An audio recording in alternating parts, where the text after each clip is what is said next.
Қабыну – адам ағзасын зақымдалған жерге деген иммундық жауабы. Ол негізінен 3 кезеңнен тұрады. Бірінші кезең – альтерация. Бұл кезеңде зақымдалған жердің ауырсынуы, сінуі, қызаруы, қызуы секілді процестер жүзеге асады. Альтерация процесінде медиаторлардың әсерінен қан тамырларының өткізгіштігі артады. Ол экссудацияның туындауына жағдай жасайды.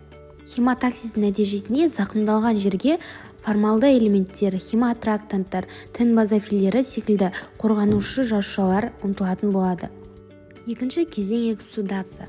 Бұл кезеңде қанның формалды элементтері, қан плазмасы, қорғаныш белоктары эндотелий қабырғаларынан өту арқылы осы зақымдалған жасушаға қарай бағытталады. Соның нәтижесінде ол жерде ірің пайда болып, экссудант түзілетін болады. Экссуданттың түзілуі қабынудың әрі қарай тарап кетпеуіне жағдай жасайды, яғни оның алдын алады. Үшінші кезең бұл соңғы кезең пролиферация сатысы деп аталады. Бұл кезеңде дәнекер тіннің артуының нәтижесінде зақымдалған жер қалпына қайтадан келеді.